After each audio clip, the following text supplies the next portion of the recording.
Welcome to each and everyone present here to the Policy and Institutional Networking Program. Today we have in our midst SAARC delegates from 5 countries: Afghanistan, Bangladesh, Bhutan, Nepal, and India, all working towards the implementation of one common goal, which is integrated bamboo enterprise development in SAARC region, primarily to provide income generation opportunities to thousands of farmers, artisans, SME enterprises, and many more stakeholders. The 3-year project is funded by SAARC Development Fund, Bhutan.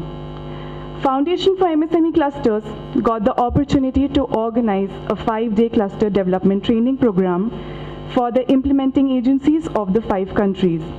This also included a 2-day exposure visit to a successful bamboo cluster development in Kodal, Maharashtra.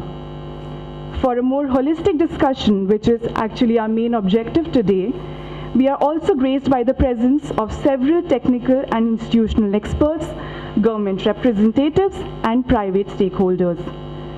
To start the discussion, I am privileged to welcome Mr. Arun Vaira, Chairman, Foundation for MSME Clusters, to deliver the welcome address. Mr. Vaira is a former member of Planning Commission and former Chairman of the Quality Council of India, a thought leader and an author. Sorry. Off, there'll be a big disruption every time. So if it's okay with yourselves too, thank you. It's my real pleasure to welcome all of you to this networking event. I have with me some people that we can learn a lot from here with me here, and I wish to welcome them each and just as a word introduce them. I guess you will introduce each of them when they would be invited to make their comments in this morning. To begin with, Mr. Rammohan Mishra to my left, the additional Chief Secretary, the Development Commissioner, Additional Chief Secretary, Purani Baat hai, Additional Secretary, Development Commissioner for the future of India, which is the sector which is the energy of enterprises, small enterprises in particular. I do believe that is where the future of large countries, which at the moment not so well off, like India and Bangladesh and Nepal and Pakistan and Afghanistan lies. It's in small enterprises, the energy that they can bring to their own growth and to the growth of their countries. So Mr. Mishra, thank you so much for being with us this morning. This is a networking event. Mr. Mishra mentioned to me as we came in that he had just a few days ago in India's big convention center, the Vigyan Bhavan, organized a Sangam, as he called it, right? Which is the meeting of many energies and many minds. That's the way he works, and I've always had the pleasure of being with you at events that you have organized in Meghalaya and here too. So we are going to be having a meeting of minds, of people, for developing ideas for policy, as we put here in the subject of our meeting today, as well as institutional development, policy and institutional network meeting. That's what we are meeting for. Dr. Sunil Motwal, who is the Chief Executive Officer of the SAARC Development Fund, thank you very much for being with us this morning and sharing thoughts with us. My friend here, Dr. René van Berkel, from, well, UNIDO and Netherlands, and we're just talking about tight spaces and how many people can live harmoniously in a tight space, which is Netherlands. Right? And you're going to help us with ideas about how we could all do that as we form a network of 4 or 5 countries working together on a very important subject. Mr. Magar, the Chief General Manager of the Off-Farm Development Department of NABARD, thank you so much. Certainly when you come to bamboos, it's off-farm, but it's like agriculture, so we would need to start applying ideas from different sectors for what we have in mind to get done together. And finally, and not least, and not the least at all, Mrs. Sarojini Kaul, who is the Senior Project Manager for Cooperation of the EU delegation to India, with whose support we are able to do much good work in our countries here. in South Asia. The resource that we are all blessed with and wish to take more advantage of to improve the livelihoods of people is bamboo.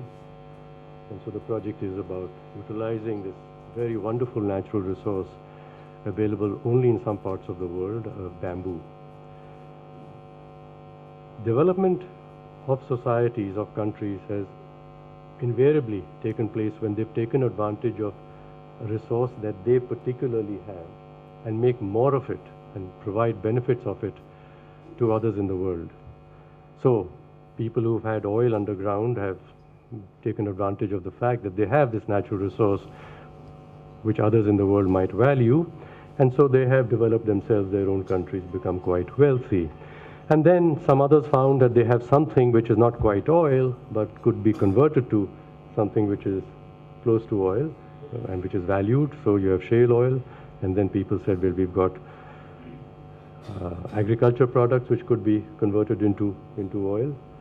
So the connection between what you have and what people need, technology to transform it, becomes critical. And I believe you would be talking today a lot about what sort of technologies could be applied to bamboo to convert from bamboo and produce from bamboo things that people already value. It's not just selling the bamboo, but things that people value, and using bamboo as a natural resource to do that. So technology will be required, and we must learn the best technologies and apply them. The second thing, of course, is marketing. What you have, then you have to compete and market it. But that's not all.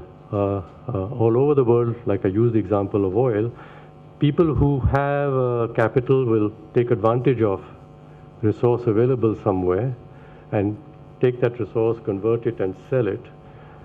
But then who makes the money out of it? Not necessarily the people who were close to the resource whose resource it was, but the people who come and, let me use the word, exploit that resource to produce wealth for themselves. So we in our work, if we want livelihoods to be increased and incomes of people to be increased and the wealth of people at the so-called bottom of the pyramid to be increased, have to think of new social enterprise models in which the wealth is created by the people at the bottom using the natural resource that is theirs and is retained by them as they keep producing more profit and more wealth. So the forms of enterprises that have to be created, this is my key word here, must be owned by the people, run by the people, and they must be helped to run these enterprises efficiently and to be able to compete. But they're their enterprises. They are not investments made by other people in so-called social enterprises and then take the profit back to investors elsewhere. So clusterization, people forming themselves into associations, sharing, buying, selling, financing, training in the cluster itself, and thus retaining the profits that come out of all these activities as much as they can themselves, makes a stronger, healthier community. But it's not easy to form communities in which people govern their commons effectively. And so the ability to form effective, well-governed clusters, I think, would be the key to achieve the mission that we all have in mind, that it is bamboos, it will be technology, it will be marketing, but there will be forms of association of the people themselves as clusters, and then clusters along with other clusters making a larger ecosystem. And so these are the subjects that you would be discussing in the next 4 or 5 days. There's a lot to be learned from experience, from elsewhere, a lot to be learned from each other, by yourselves, and to your word again. It's the sangam of many ideas and minds that can make each of us able to deliver against the passion that we have for our own countries and our own communities, to increase the livelihoods of people by making great advantage of bamboo, the resource that we all have. So with this rather maybe long welcome to all of you, I'm going to be requesting that we keep our minds very open to listening to the ideas that others have. Thus, we can all go back from this meeting much richer and more capable to do what we have the passion to do. So welcome again, and welcome everybody, and I wish that we will have, or you will have together, a very happy, successful, learningful few days. Thank you. Right, sir. Thank you so much for introducing our esteemed speakers on stage and highlighting the objectives of the program. May I request our next speaker, Ms. Sarojini Kaul, to address our gathering. Ms. Sarojini has been working with EU external actions in India for more than 20 years. She is a strong advocate of financial inclusion and sustainable consumption and production in MSMEs. Ma'am, please. Good morning to my colleagues on the dais. I'm really honored to be here today in this gathering where I think I have more to learn from my colleagues and other people than I can give to you people. But keeping that in mind, the topic of the workshop, as you said, the promoting integrated bamboo-based enterprises development among SAARC countries, is one of the areas where European Union is really engaged with, not only with India, but also with many SAARC countries. India, but other countries also in Asia have been really consuming and producing items, but without keeping the sustainability in mind. But keeping the current scenario of economic growth in mind, I think sustainable consumption and production is really the key point of our discussions these days. And European Union, with its development agenda, is really into it and is partnering with many other countries in Asia, particularly SAARC countries, in this issue. European Union has a very strong cooperation not only with India but other Asian countries on the cooperation of development, labor market, engaging with SMEs and MSMEs, their financial inclusion, and mainly working on SDG goals. Switch Asia is one of the programs which European Union is implementing in Asia and different countries of Asia, and under this program we are mainly focusing on sustainable consumption and production, and the basic ultimate goal is poverty reduction. So bamboo being one of the product which really takes us to our goal of sustainable consumption production is very important product where we should really work a lot and help the SMEs to come up to the expectations of world market. India, as you know, is a growing economy, and it has the population growth is too much and resources are really very limited. So to use the waste resources, use the resources what are available in India or in other nations in Asia, we have to really put our best to reuse these resources, use the integrated resources which are available in our countries, and redesign so that they are used at ultimate, and we do not waste them at all.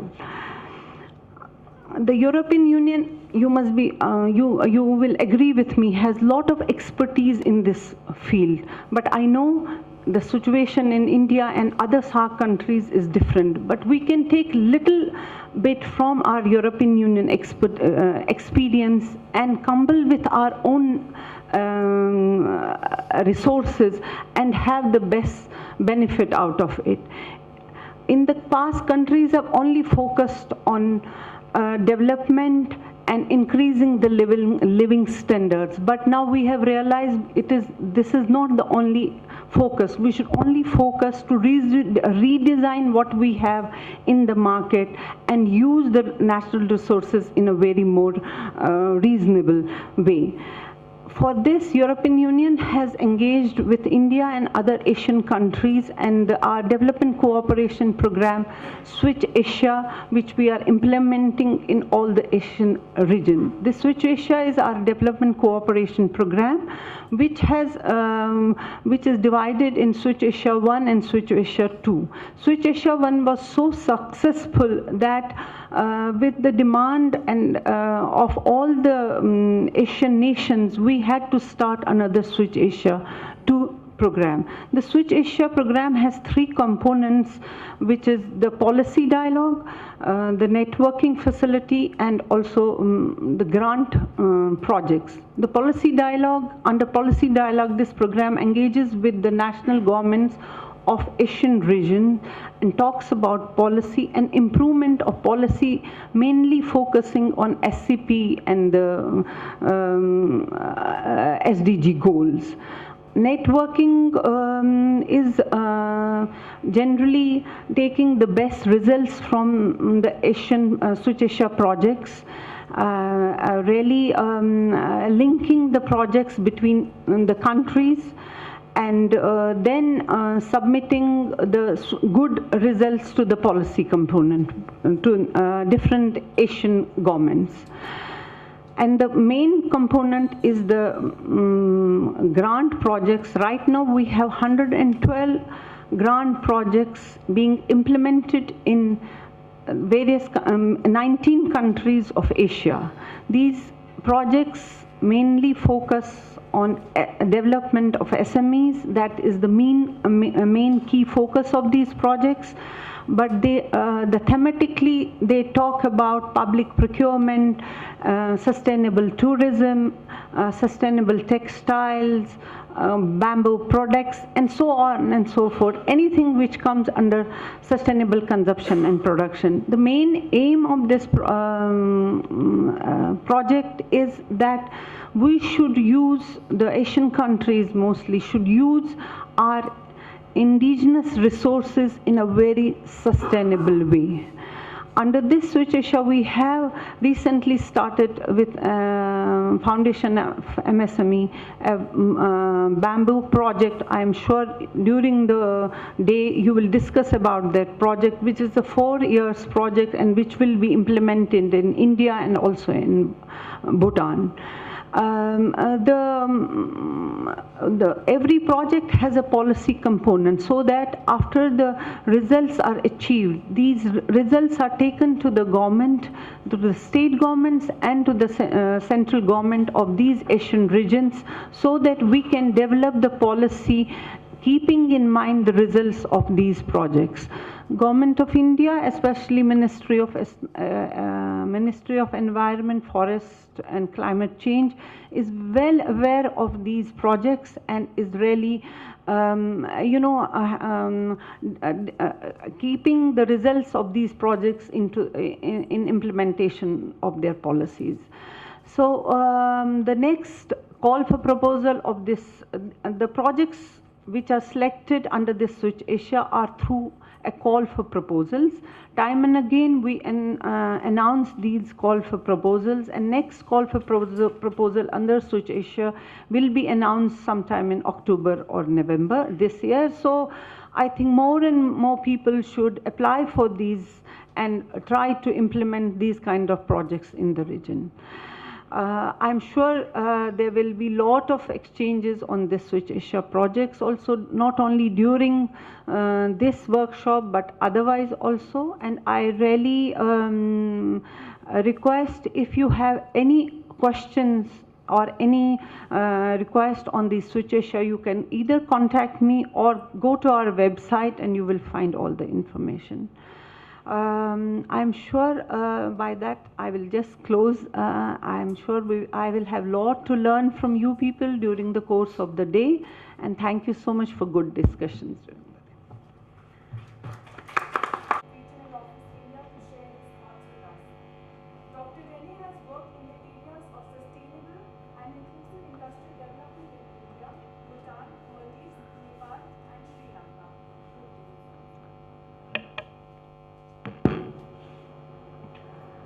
Thank you. Is it one? Yeah, okay. Thank you very much for this kind introduction, and good morning also to you as participants and colleagues here on the dais. Yes, I do represent UNIDO, the United Nations Industrial Development Organization, basically for 7 countries in the SAARC region, as was mentioned before, Afghanistan, Bangladesh, Bhutan, Nepal, Sri Lanka, Maldives, and India, of course.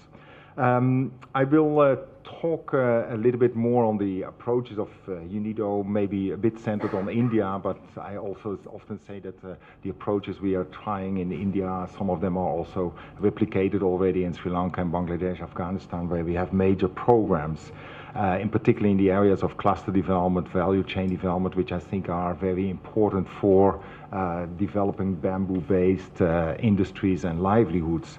But let me allow me to maybe take a few steps back and explain a little bit of what UNIDO is trying to do. So I think that we have all learned, and also the countries here in the region have experienced that economic development is driven by industrialization. So industries have created jobs, and that created livelihoods and incomes, and in that sense contributed to prosperity or growing prosperity. But I think that over the last decades we have seen that there are limitations to just relying on manufacturing in terms of the declining labor intensity of manufacturing. So factories are not assuming as many jobs anymore as they used in the past. Also in terms of structural change that should happen in technology and innovation, and of course also environmental resources, as was just also highlighted. We cannot continue to use more resources than the planet can provide. So we see now in the SDGs, and particularly in SDG 9 on innovation, infrastructure and industry, that we are aiming for a different kind of industrial development, which we then often say is inclusive and sustainable industrial development.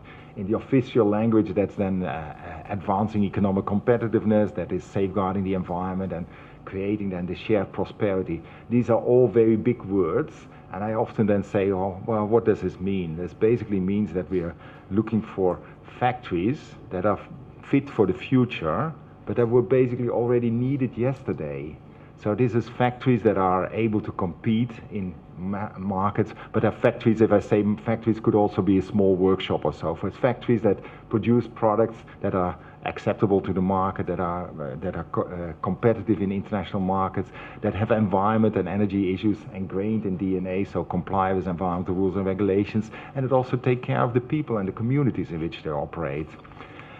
So with that, I think we have been in India and in the region for basically most of our existence of 50 years. Trademark initiatives have been cluster development, so basically what Mr. Meyer was also highlighting, bringing people together to produce jointly products and services that can be marketed and create economies of scale. We've also been quite active in the areas of waste minimization, so basically trying to avoid waste in all forms in enterprises, and also linked to trade capacity building and value chain development. We have been also working in the bamboo sector in the Northeast, in particular in we created the Cane and Bamboo Networking Project and Center, the Cane and Bamboo Technology Center in Guwahati. We had some cluster development where we did product design and development of cluster enterprises, and similar approaches have been replicated in bamboo projects which we currently have in Sri Lanka, which is more focused on energy generation and also rehabilitation of the environment using bamboo. And what we had in Vietnam was crafts industries to basically create sustainable livelihoods.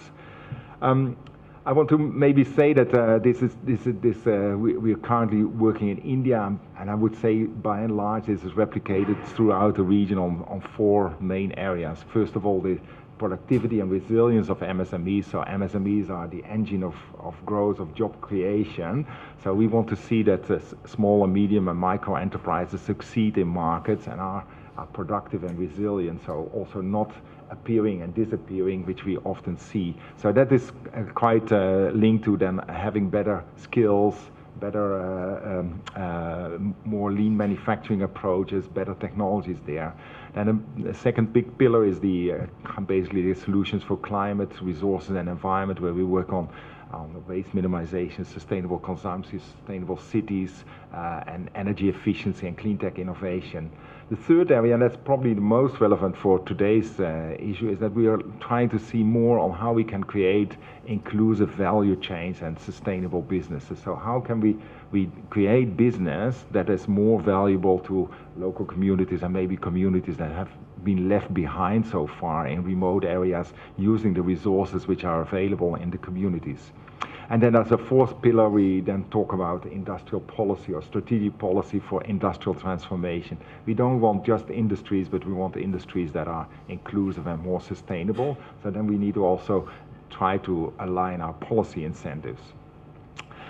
Within India, and I think we are also doing this in Sri Lanka and Bangladesh, is kind of looking for industries for sustainable livelihoods, and that is based a little bit on looking at what is the unique strengths of the particular community, host community that is out there. Unique strengths could be its people, its traditions, and of course natural resources. So then we can see what can then be created out of what's available in a community, and what's available in the community, how can that be linked to a marketable product or a scalable issue that can be solved. So make it from what you have to turn that into something which somebody else might be wanting and is willing to pay for. And connect them, and I think then the issue is that this we can often see, but how we connect this then to markets, and that will also create the value chain then ultimately. Of course, we see then often looked at bamboo, and I'll come back to that, so that we could look at textiles, silk, we could look at freshwater, agriculture, spices, organic fruits, and other related issues, handmade paper, other traditionally crafts-related issues, but which have now become lifestyle products in many parts of the world. So let me then come maybe a bit to bamboo, but I'm by far no bamboo expert, even though I've worked on some bamboo projects. But I think we should look at this as a prospective industrial sector. It's a fast-growing grass, woody grass, and it's abundant in many areas, and often also in semi-degraded or fully degraded land. So we can also look at it not just from a perspective of what grows, but how does it help us to preserve the environment, preserve the biodiversity that we have. It's a versatile material, and indeed it's already used, and we see also here in the room some displays there. But I mean, in many areas, and that particularly applies to the northeast, but many areas in India, the actual production of bamboo is relatively small, given relative to the size of the resources that are available and the diversity that's available. And we see that there are new rulings coming in not only in India, where the ruling is that it's no longer a forest product, so it can be more easily harvested and transported, but we see similar changes in regulations in Sri Lanka and in Bangladesh coming up. So the opportunity is there, but we should look at the issues of accessing to the bamboo resource. So how can we get bamboo in a higher productivity and higher quantities out of a certain part of land, and how can we access markets, and how can we then also ensure development impact. And in terms of this development impact, I think clusters are a key point. So we can easily say we get a contractor, we harvest bamboo, and then what's the community left with? So we are trying to pursue a model where we basically develop a cluster model for long-term benefits, and where we try to combine this with the approach that if we harvest bamboo, we can probably use parts of it for different applications. So traditionally we harvest bamboo and we do some basketry, so we use 10% of the resource, 90% becomes waste. So what can we do to basically utilize closer to 100% of the bamboo, and in that sense have a more sequential use. So we take the bamboo best pieces we take for flooring or furniture, some of the remaining we can maybe use for basketry, and what's left over, or what is traditionally then a waste, could become basically an input material for some of the large industrial uses like bioethanol, for example.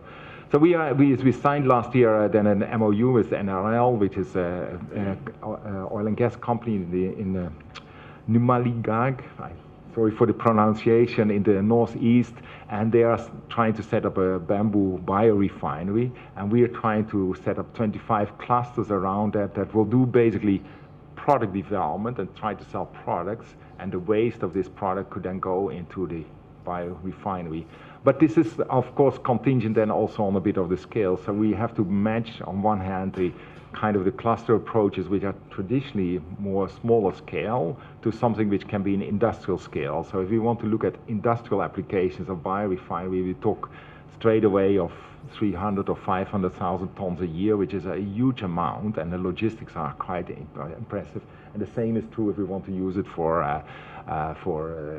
textile alternative or for pulp and paper sector. We need to think in large volumes, but on the other hand, to have the development impact, we need to have a clear focus on small scale supply in large quantities to large scale end users. So I think that it's kind of the approach. So if we can think about an anchor user, which is using a large amount of basically any variety or any waste of bamboo, then we can start developing an industry around this, which is inclusive and creates communities. So that's pretty much what UNIDO is aspiring to do. We hope they will still start with this later this year, and we very much look forward to work on this kind of inclusive value chain development for bamboo, but maybe also for products here in India, but also in the other SAARC countries. Thank you very much.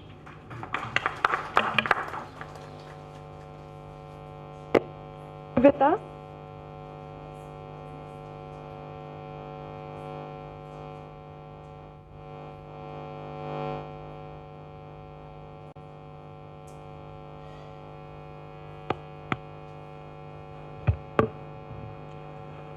respected dignitaries on the dais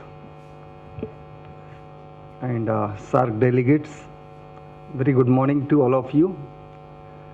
On behalf of NABARD, I extend warm welcome to everyone here for participating in this event of training and exposure organized by SAARC Development Fund and clusters for MSME. Foundation for MSME Clusters.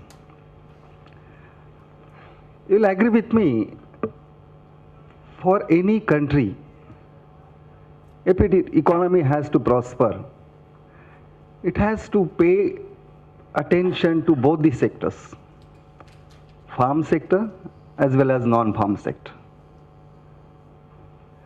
Non-farm sector assumes importance because of certain reasons. At macro level, if you look at, it contributes to the GDP of the country. Second thing, to a certain extent, it helps in reducing the migration from rural area to urban areas. And third thing, it reduces the regional disparity. When I say here non-farm sector, I am focusing on small, micro and medium enterprises. So it is in this context, NABARD as a apex institution of India in promotion of agriculture and rural development has focused both this segment, farm sector as well as non-farm sector. Non-farm sector, if you look at micro level, it creates employment opportunities, it creates livelihood opportunities for the people in villages. And thereby, it enables them to enhance their income. And that's why our objective is, even today's event, promoting integrated bamboo-based industries. Ultimately, we are, I think, trying to see how can we increase the income level of artisans, weavers, or handicrafts, other artisans. Let me tell you, basically, how does NABARD does this to develop this non-farm sector? NABARD has been evolving policies for promotion of non-farm sector or of farm sector, I can say, right from the beginning, and it has been refining its policies so as to ensure that the benefit reaches to the ground level, up to the level of artisans. For that, we have got certain 4-5 broad verticals. One is skill development. For bettering your craftsmanship, we need skill development. NABARD has been doing that with the help of our partners like Rood Cities, rural employment, self-employment industries, then NGOs, government agencies, and recently some corporations also we have partnered with, so as to improve the skill development. Basically, skill development is aimed at creating wage employment as also self-employment. Second thing which NABARD, which was also referred to in the recent speaker, marketing initiatives. Marketing is very important. If there is a production and without taking cognizance of marketing, if you go on producing, it will not create the value it should create. And that's why NABARD has taken marketing initiatives in different forms. It arranges melas, then it also supports financial support for creation of rural hearts, rural marts, so that these artisans, these weavers, they can sell their produce and fetch the required value. One of the verticals recently NABARD started is agribusiness incubation centers. Agribusiness incubation center helps, besides creating employment opportunities, helps to enhance the productivity of agriculture. It also helps to create enterprise development, because we support startups or enterprises which are aiming to commercialize them, to upscale their innovations. So with this in mind, NABARD has already started 2 agribusiness incubation centers, one in Haryana and other one is in Tamil Nadu. And these are basically located in the agriculture universities, so that the benefit of agriculture university can be taken. We have identified certain sectors where we will work for this, like irrigation, seed development, biofertilizers, biofuels, agri processing. Then recently NABARD has taken initiative that was also referred to. Most of these artisans, they are having a small means of their livelihood. They are very small people at ground level. So they lack access to the capital. They do not have required bargaining power for buying the raw material. Neither they are able to fetch the remunerative price for their produce. So what do we need to form clusters? When we form clusters, we also support for establishment of common facility centers so as to create required infrastructure. And ultimately, this cluster should be developed into off-farm producers organization. We call it OFPO.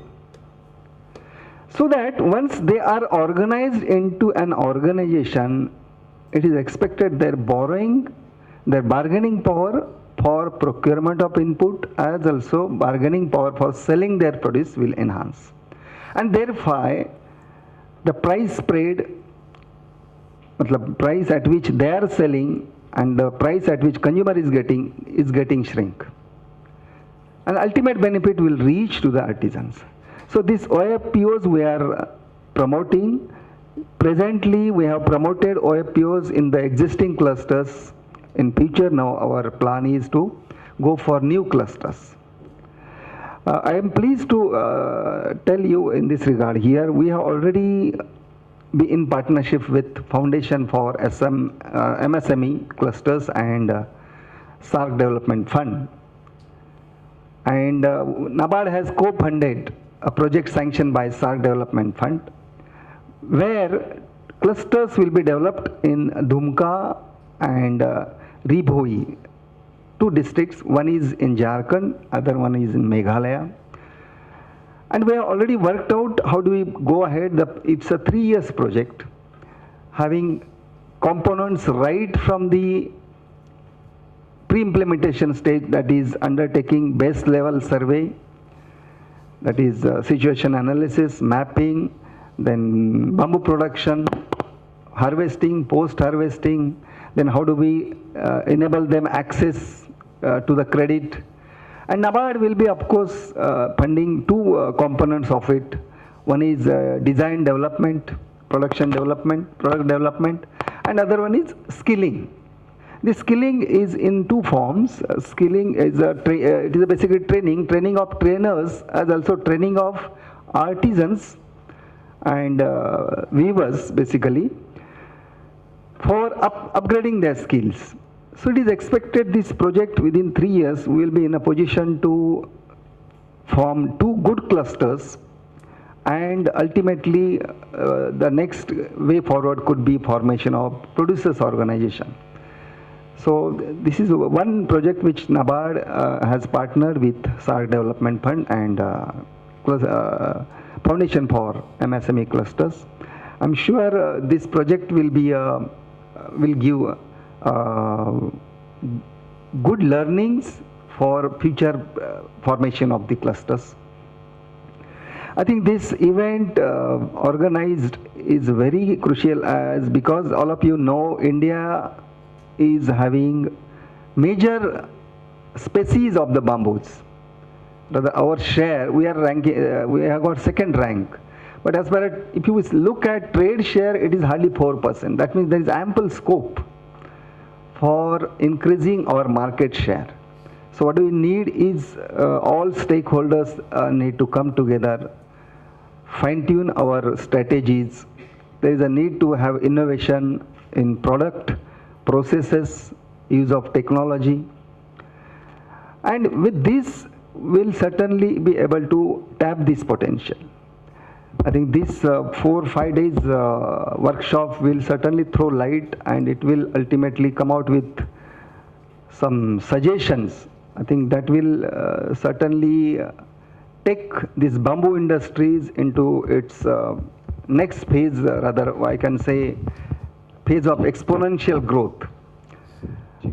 Because bamboo is basically the most important thing. It is not only creating jobs or providing employment opportunities, but it is enabling, because being climate resilient, it enables us to help us in reducing carbon footprints, and thereby we will be in a position to earn carbon credit units, and that will also help all the SAARC regions, I think, to earn income. With these few words, I thank you for giving me an opportunity, for inviting me and giving an opportunity to share my thoughts here. Thank you all.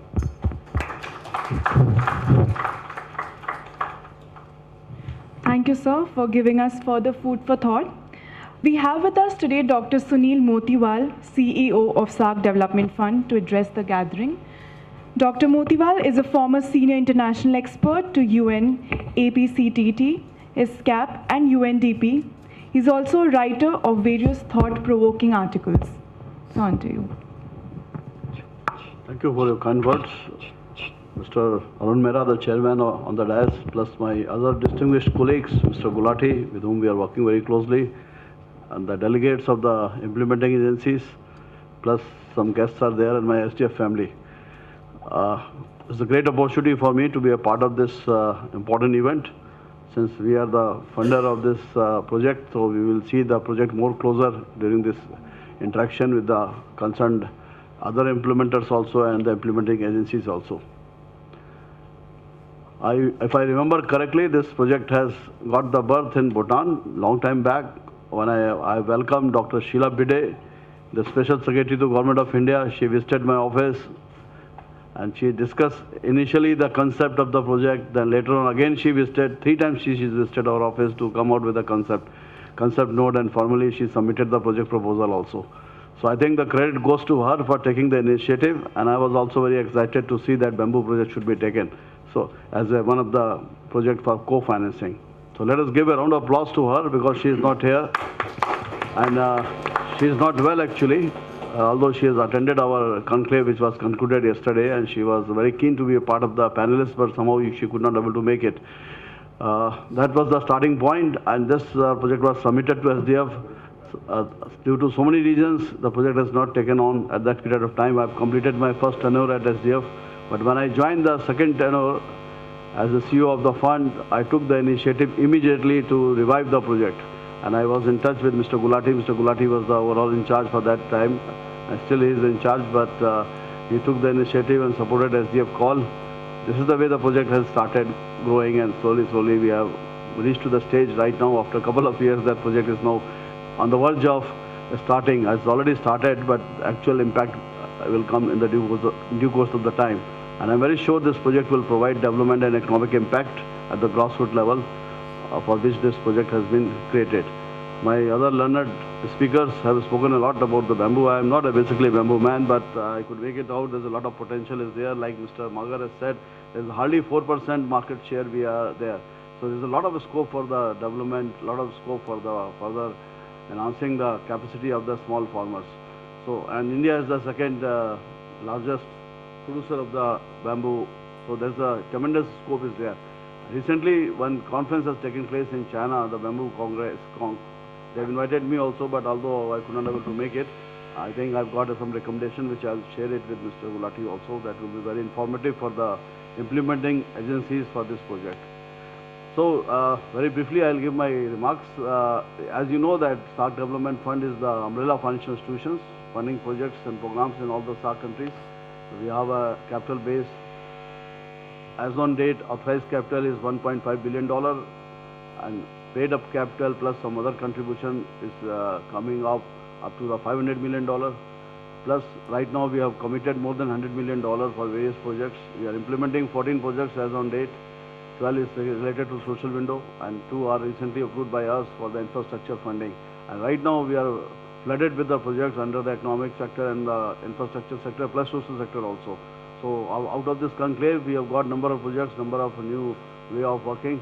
So we hope that we will be activating other windows also very fast. And we are going to be one of the leading financial institutions for the South Asia for which this fund has been created.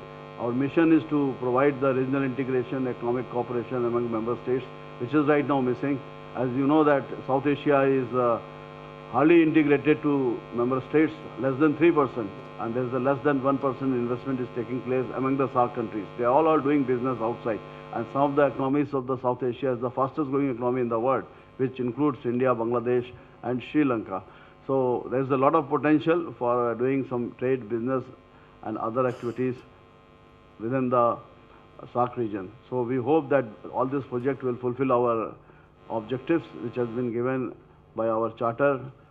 Charter is as you know that we are a charter governed body, and the governing structure is like that. We are governed by the 8 finance minister of 8 member states. Our charter is being ratified by the 8 parliaments, and we are looking forward to work very closely with our other strategic partner for some other industrial cluster development. Like for example, the delegate from UNIDO is here. UNIDO is the right body for us. I was in touch with the top management of the UNIDO about a year back. Then we wrote it to them also, the South Asia in charge also, because they are the specialized body for the cluster development.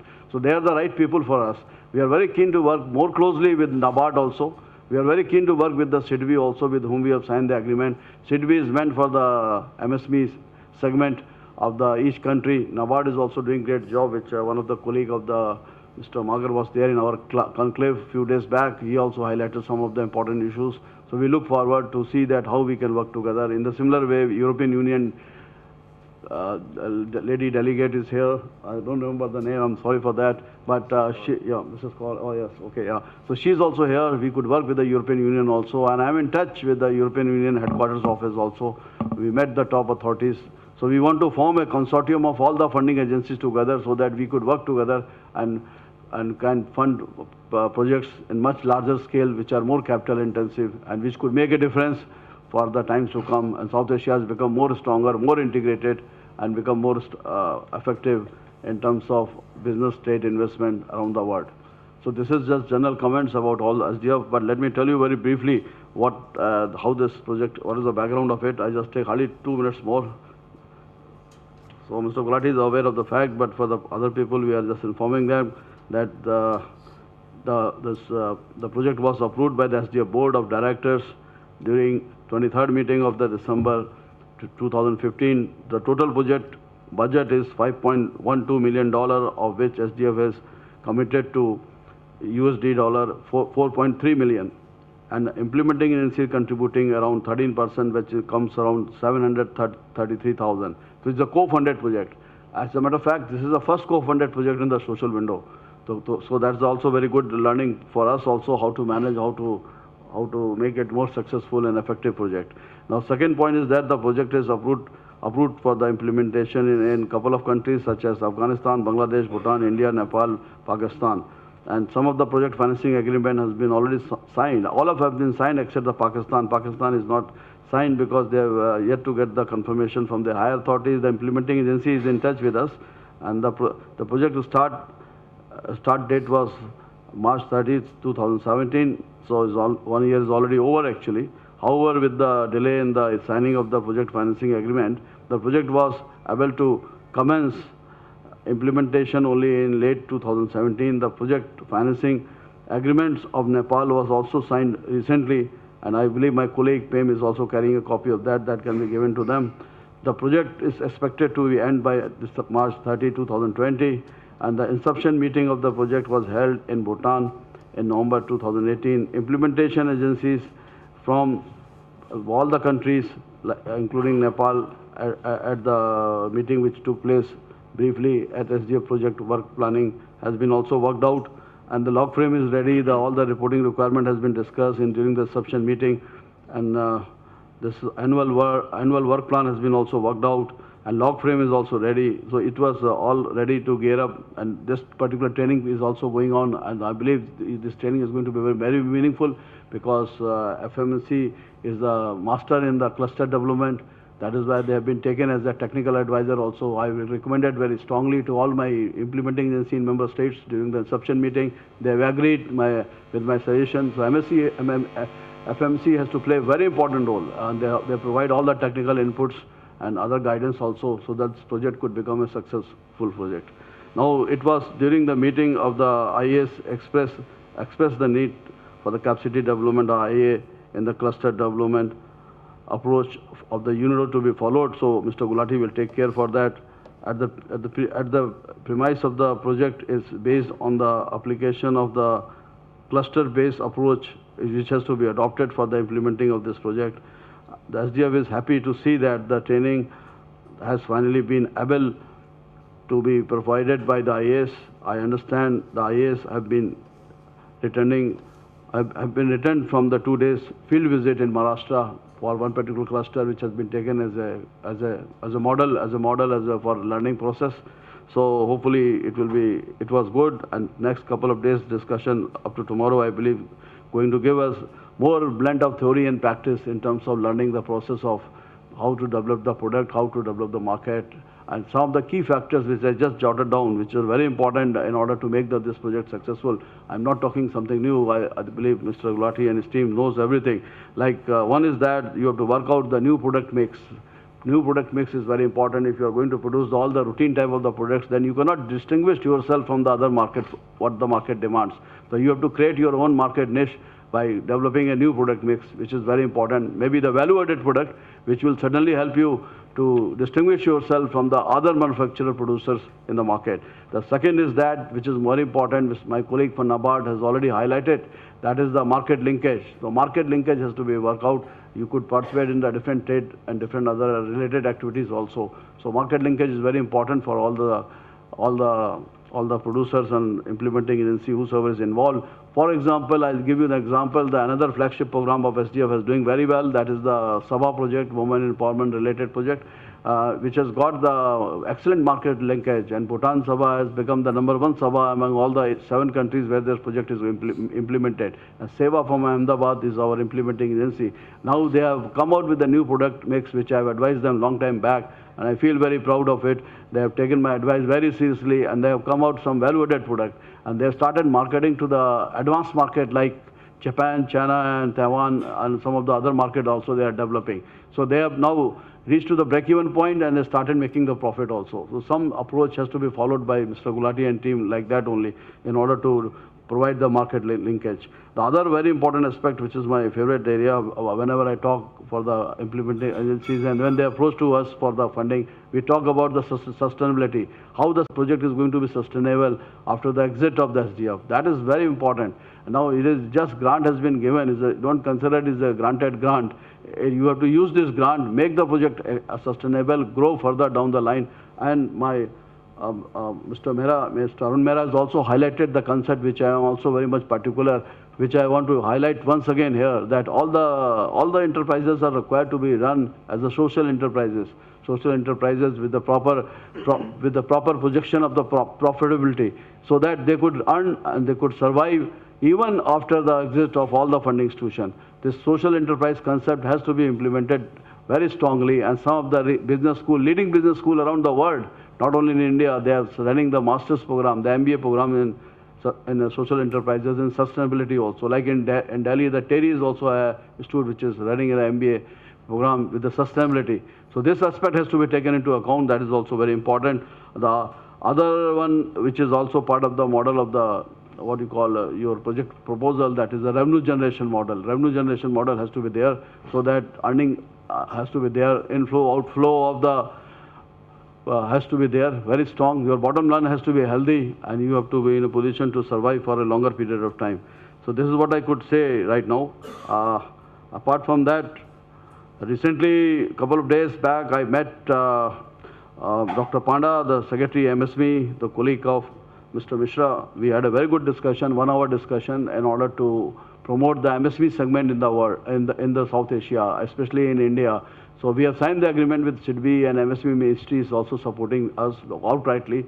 So we will work out a proper strategic plan in terms of the strategy action to be taken in the short term, long term. We are organizing a meeting very soon, maybe after 1 or 2 months' time, because some of the policy related issues of MSME are yet to be finalized. Once it is ready, then we could be in a position to work out a proper plan for India and other member states of the SAARC also. So I would request Mr. Gulati and Mr. Mehra that you could help us to structure and design this MSME program also, because you are doing this thing for a long time. So we could form an understanding, and we could form a consortium of all the institutions. We can work together with the help of NABARD, European Union, and UNIDO also, because UNIDO is the best agency in the world for the cluster development, and their cluster development approach has to be adopted by us also. And right now I am accompanied by my guest, my family, my member of the SDF. So they would be in a position to also interact with you during the daytime. Maybe possible I will not be available after some time, because I have to meet some of the government people recently in the Ministry of Finance. So my other colleague will interact with you, and you please discuss and feel free to give your good suggestions also. Now I'm sure this project will come out very well, and SDF as an organization, as a funding institution, fully committed, 100% committed to make this venture very successful, which will provide a development and economic impact, and it will go a long way. And once again, I welcome all of you and look forward to work more closely with you. Thank you. For sharing enriching thoughts and experience with us.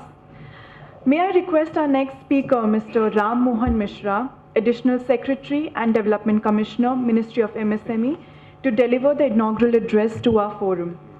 Mr. Mishra is a senior IAS officer of Meghalaya cadre and brings with him vast experience.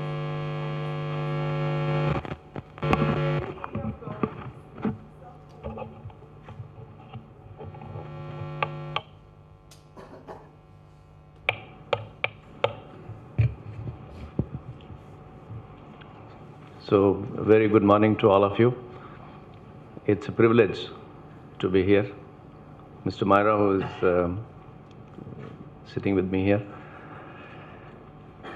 he is, I mean, I should, the words fail when I talk about him.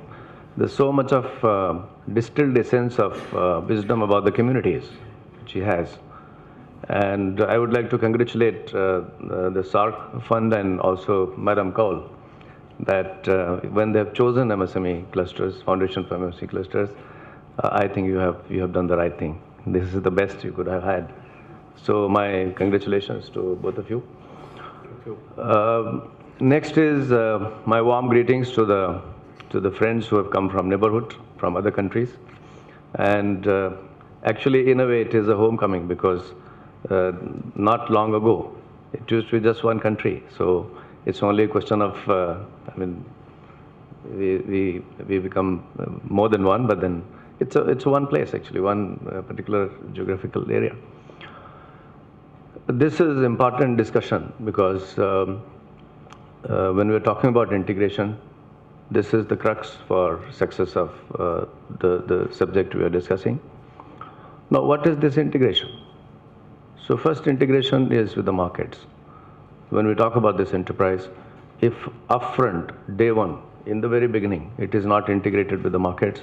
So the point made by Mr. Magar and Mr. Motiwal, that markets are crucial because as we all know, businesses begin in the dream of someone, but they succeed in the markets. They don't succeed anywhere else. So if we don't have the hang of the markets on day one, then somewhere down the line it is likely to go wrong. So now, is it easy for the people who are there with all kinds of backlog of information asymmetry, then a lot of constraints of information and everything? Is it easy to look at the markets all the time? It's not easy. And this is where this entire concept of social enterprise, Mr. Myra was talking about building that ecosystem. So what is this ecosystem? Ecosystem is, like say we are sitting here, maybe 24 degrees now. How much? 22, I think. 22 degree system. And you go out, then you will know what it is actually. So the ecosystem which has been created inside this room by air conditioning, by all of us being together, talking about some dream, talking about some subject. So this leads to an ambience. And this is where social entrepreneurs have a very crucial role to play. Because many times, it's not only important to know how to do business, but it's more important that the business, when it is not working well, somebody on the sideline, somebody behind, saying that don't worry, things will work out. Now this is where, when we are clustering, or when we are talking about this development, adequate investment in EQ, in empathy, in right kind of leadership, is, as I see, is strategically important. Because when poverty is I mean, I had the privilege of working with a lot of projects in the poverty context. So poverty is like being in an orbit. It keeps you there. So like say the solar system, if you are planet Mars, you will be in an orbit. You will be moving there because there is a center of gravity, which is gravity of poverty. So there are many things there. The mind, the lack of confidence. Can I do it? Many times I don't believe that I can do it. Now how much investment is required? How many $1 million are required to tell me that some bit of money may be needed to set up that communication system? But it's not about money. It's about someone being very reassuring, someone saying, come on, you can do it. Then it happens. And this is where I would strongly recommend that when we're moving on this, and I'm privileged to be part of this inaugural thing, that women have to be very deeply involved into this. Why? Because women by nature are more empathetic. By very nature, they are a little more emotional about things. By very nature, they are a little more futuristic. They can see a little more of future and then they can bond with future a little more. That's important. Because when we're moving on a dream, it's important to stay with the dream. And it's not easy because when the pain points come, then it's very easy to get distracted actually. We get busy with the pain and not with business. So someone to tell you, come on, you be there, I'll take care of this pain part, then you just be there. And this is where this ecosystem which Mr. Mara has flagged. And Madam Kaul was talking about sustainability. So sustainability has one natural ecosystem context, for sure. But if you look at SDGs, there are those 17 points actually. And to my view, it may not be listed categorically there. Inclusion is the crux of sustainability.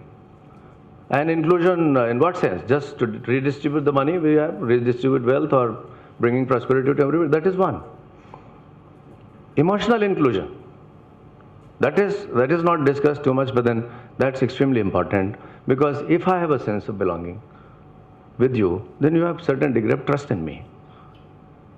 And this is where, if you look back in our scriptures, our sages have said that before you begin anything, any project or any mission or any kind of program, before you begin, just do an invocation. And the invocation is Sahana Bhavatu Sahano Bhunaktu. Means, together we sail, together we dream, together we, whatever it is. And if there is suffering, we suffer also together. What is there? Because entrepreneurship is also about suffering. Because if we dream about something which is not within my resources, not within my known means, because the crescendo of entrepreneurship would be that I am willing to take the risk where I know that I may fail.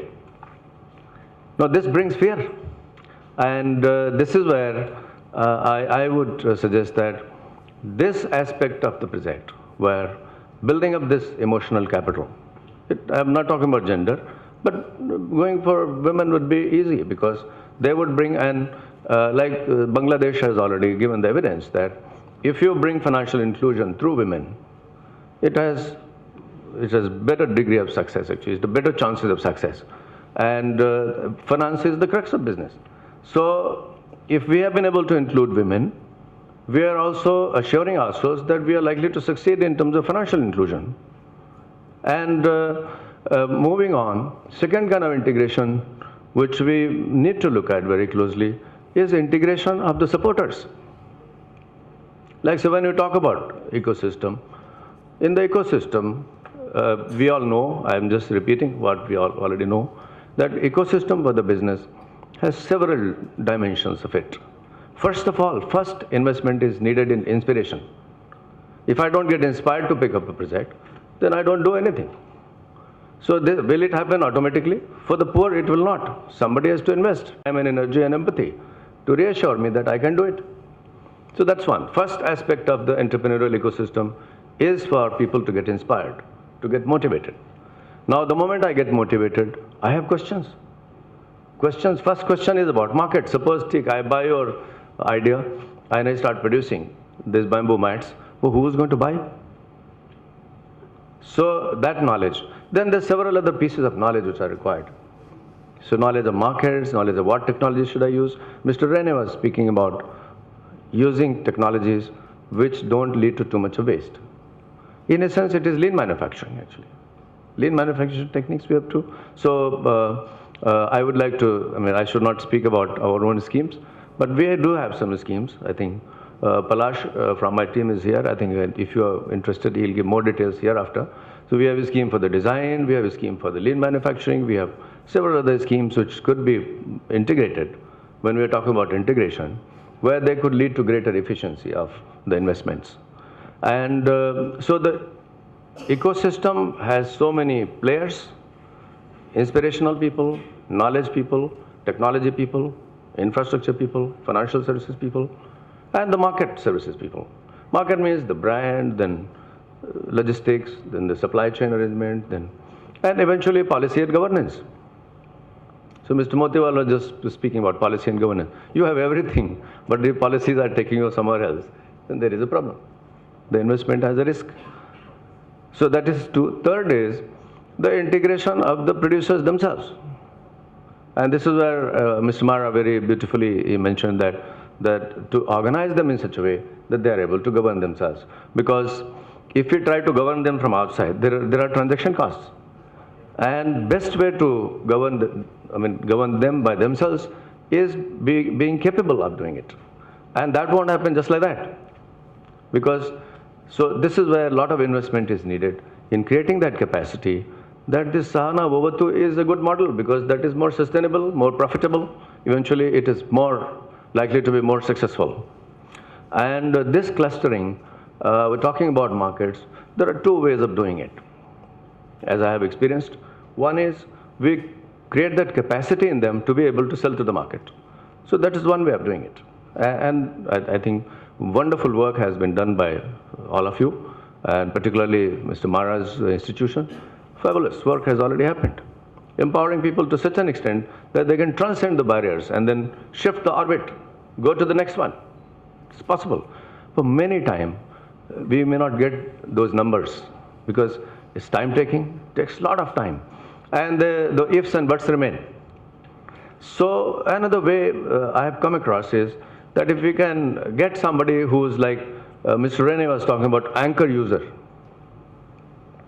So there could be some anchor investor at the front end who's slightly big enough to deal with the markets in the first place. And then that one, if is socially oriented, if is also socially oriented entrepreneur, set up the unit for profit for sure, but the profit not profiteering. So when I'm making profit, if I can factor in 1,000 more people, I would say I become a social entrepreneur. So I may be a big person, at the front end I may look like a for-profit company, just a routine company, but in my heart, if I have the empathy, if I am inclusive, that I'm worried also about those 1,000 people whose products I'm willing to suck in, add value a little bit, package it nicely, and sell it to somebody who's big enough, big market. And this could be another strategy I would suggest that we can look at very carefully. And I came across one, Mr. Mukherjee recently, he came for our Sangam. So he had a 700 crores company debt-free and is working on bamboo, producing top-class industrial products and has ambition to sell to the whole world. So I would urge upon Mr. Rene, I think I'll share with you the contact. So we need many more such people so that this 4% could become 400%. It's possible. And both these strategies I think we can put to use. And the next one is the integration of social enterprise, because the creation of capacities of micro entrepreneurs, there are huge costs involved. Because just to inspire somebody itself, there is a huge cost because you have to be there. In fact, I once had gone for lunch in a military mess, and they had put that wall calendar, which was the footprints on the sands of time. I don't know if all of you have come across the footprints on the sands of time. And I think some of you are saying that you have not come across, so with the permission of Mr. Mara, I'll just share it. Should I do it? Okay. So it says that there's one person who meditated enough and then invoked presence of God, and God appeared, and God said, "You ask for whatever you want, I'll grant it." So when the time came to ask, the person is flooded with so many desires, some of his own, some of the family, some neighborhood, some nation, some international, all kinds of desires are there. So he got confused, and he says, "Hold on, I am a little confused. So if you agree, you just grant it now, but I'll receive it sometime later when I have decided." So God said, "It's okay. Evo mastu." So about to disappear, and then he says, "No, hold on. With such difficulty, I've been able to catch hold of you, and now you're going just like that. How will I know that you are here? You will come." So God said, "I grant you one more wish. That is, wherever you walk, you will be able to see my footprints. And that is a proof that I am there." So as it happened, he kept moving, and then he kept seeing those footprints all the time. And a time came, time is cyclic, sometimes a good, sometimes a bad. So bad time came, and his immense pain. So he looked around and he says, "Let me just get that wish to get out of this nonsense." So he doesn't see the footprints.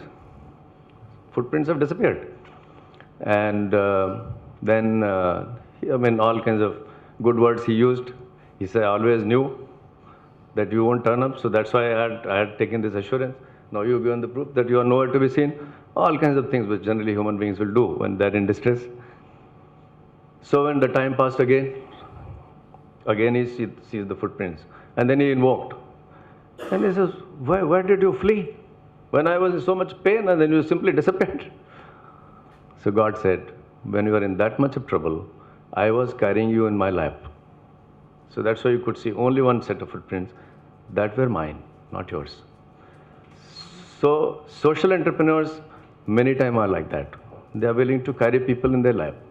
And I mean, that's the ultimate of social entrepreneurship. But even if 1/10 of this we have, that's also great investment. So money is needed for doing business, and especially for poor. Money is important because without money, there was a time when there was no need for money, and there were no banks. And I think human beings, we're doing quite well, actually. Now, since we cannot do without money, so we are fortunate that we have people who have enough money. So that's needed. But we should always remember that money is one of the variables, only one of the variables. For facilitating business of poor, there are many things needed. And as Mr. Myra has said, the ecosystem is needed. Ecosystem of what? Of being sure that somebody will step in when chips are down. That's the most important thing. That's why one takes a plunge. I have seen umpteen number of poor people, they could take a plunge because they were sure if they fall in the ditch, there will be somebody who will take them by hand and take them out. So this is what the Foundation for MSME Cluster is doing. I think I'm not saying to flatter them, but this is what has been the hallmark of their work. And SAARC is a big area, so many people. I think we need to, I think we'll request Mr. Mara to do some bit of cloning. We need more such people like it. Coalition, not coalition. Some more people are needed, and they're there. So we have briefly to tell, I mean, I hate to speak about the work we are doing, but just briefly mention so that if you have interest, and you are welcome. So what we have done is, we have now restructured our organization, and we have opened 4 divisions. One is the micro enterprise division. So that is about micro people, actually. We're discussing about clustering them, and so that is one. My experience has been that the micro enterprise is best promoted when it is laced by the social enterprise, wherever it is possible. Then it becomes very, very sustainable. So we have opened a division for social enterprise. Then we have opened a division for SME manufacturing, and one division for SME services.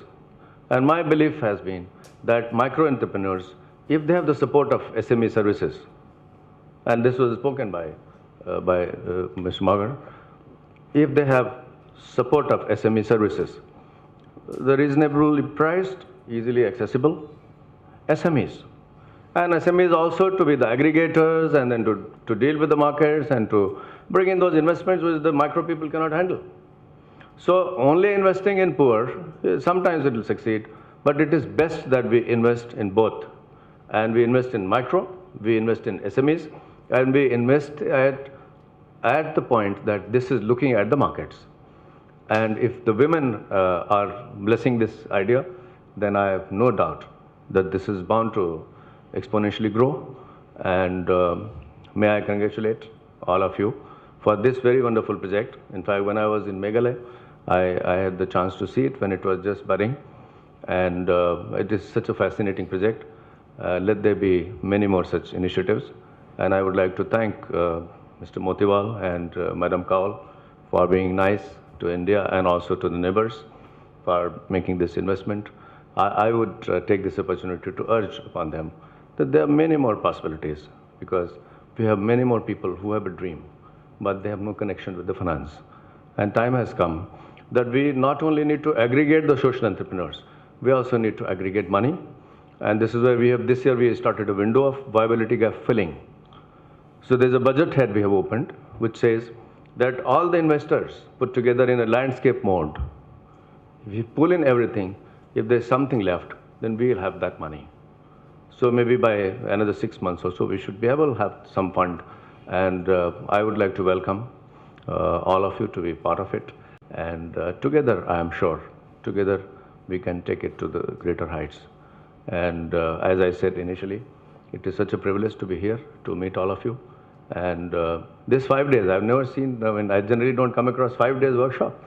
So that means it's not only workshops of the routine type, it is work in action, that means.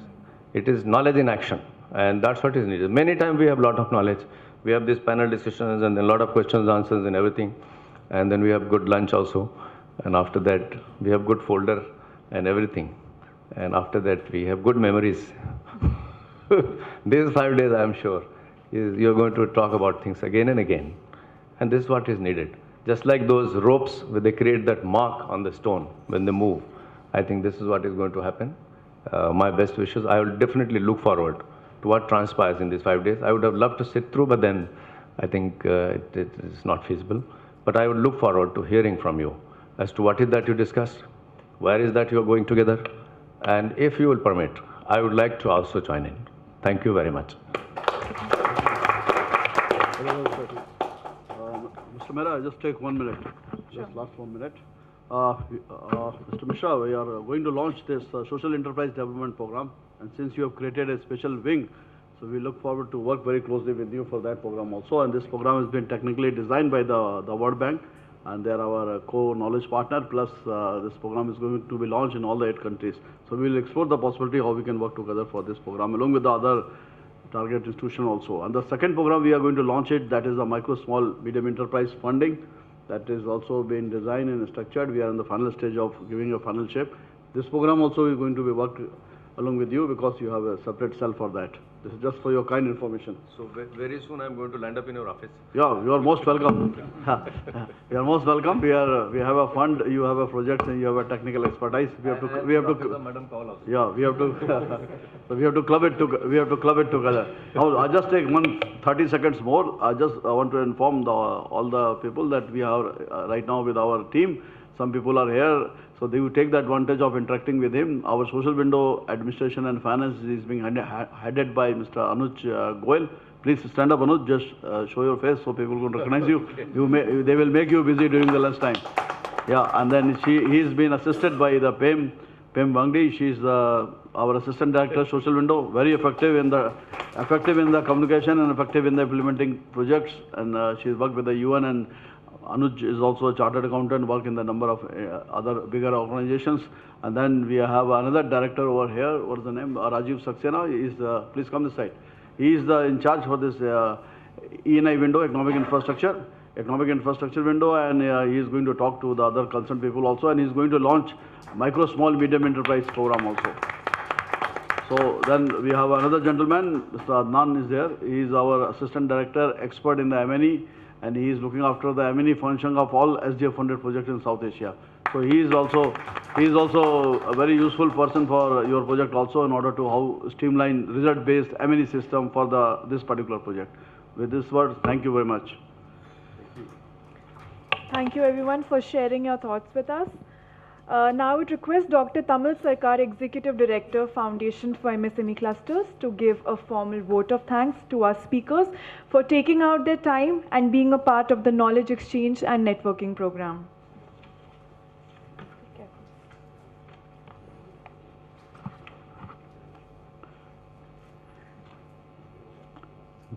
Mr. Mishra, Additional Secretary and Development Commissioner MSME, Mr. Maira, Rene, Mr. Motiwal, Mr. Nagar, Sarojini.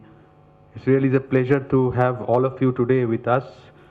And I must thank that, and I can recall that never before in an inaugural session, so much of learning input has come, which is really a treasure to be, what preserving, and not only preserving, but to use it.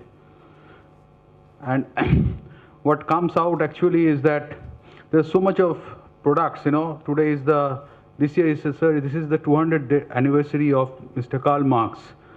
And if you can recall in his language, there are a lot of use value things which are moving around us, which has to be converted into the exchange values. And, once they move into that sort of a commodity framework, it has to be done in a sustainable way, and it has to be done in an inclusive way. And there, as you were suggesting, that what is most important is that there should be fair return to the factors of production. And to do that, the most important factor of production in this exchange value is the labor. And how do we do that? And to do that, we need an optimum scale of integration. And that is the community. So what is the optimum size of a community? And in that, the role of the social entrepreneur, as Mishra ji was mentioning, becomes of paramount importance. And I must congratulate the way the Office of DCA MSME has mainstreamed and restructured the thought process is exactly something that one was dreaming of. In the sense, there is a separate thing for micro enterprises, separate thing for manufacturing, separate thing for services, and most importantly, a separate thing for social enterprises. So thanks a lot. This is a great revelation, and it will actually help a lot in the thing. I must also inform that the schemes of the Ministry of MSME, I'm not saying this because he is here, it's a legacy that we must look as from the friends from the other countries must look into it and see that how there's so many schemes which are moving around. And this is a big learning point for many countries to see, because whenever we go abroad and we tell the people about the schemes which are over there, they're astonished to hear that so many good schemes can be made possible. So we tell them that how it has evolved over the years. So sir, I would also like to thank Mr. Sunil Motiwal for taking out his time from a busy schedule. And I thank you and everybody, like he has also extended the importance of market linkages. And we will be very happy to collaborate with you in any form of projects where you are looking into the bigger picture of SDF. And also like to thank Mr. Magar. You're welcome. And especially because he's here because Mr. NABARD is also co-funding this project. And there is a lot of things to learn because NABARD has a lot of history of funding and history of learning from the off-farm development projects. We will be very happy to collaborate with you, and we are also collaborating with you in other OFPO projects We are very thankful to Mr. Rene also to be here and to provide the international perspective. We are closely working with UNIDO, and in fact, our learning for the foundation's establishment, the roots of the foundation establishment is UNIDO, because when the cluster development program was launched by UNIDO, it was from there that the foundation actually was born in the year 2005. So we'll be always thankful to UNIDO for that purpose. And of course, we also thank Ms. Sarojini for it's a great learning experience. This is the second European Union project that we are doing.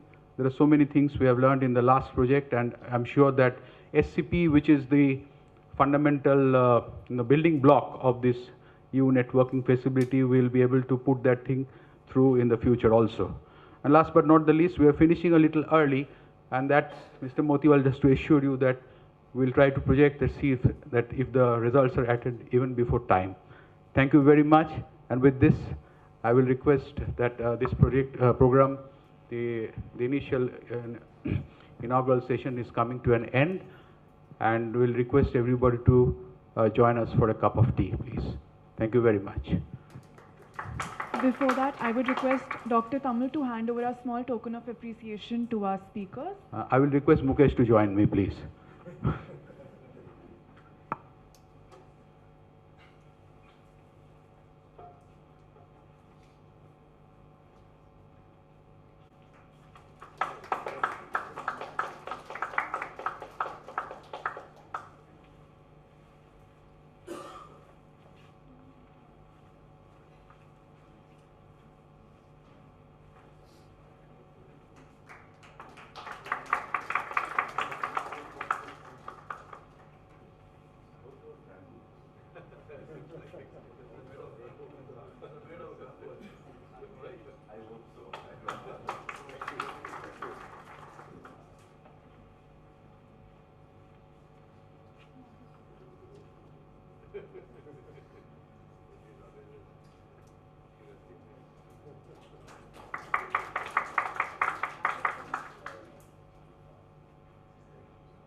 I now request you to kindly join us for a cup of tea and coffee. I think, where is it exactly? It's there, just outside.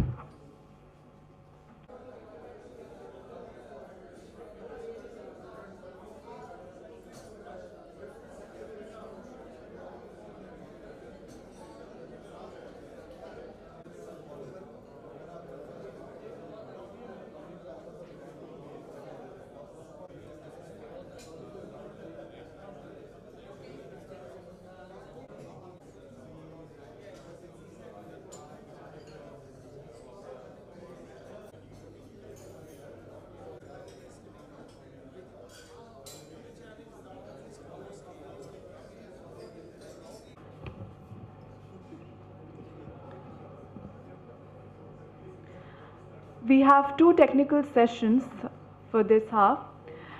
Our first session is on scope of bamboo-based enterprises in SAARC countries, where there are mainly two issues that will be covered: types of bamboo applications and related enterprises in SAARC region, and second, scope of cross-border market development.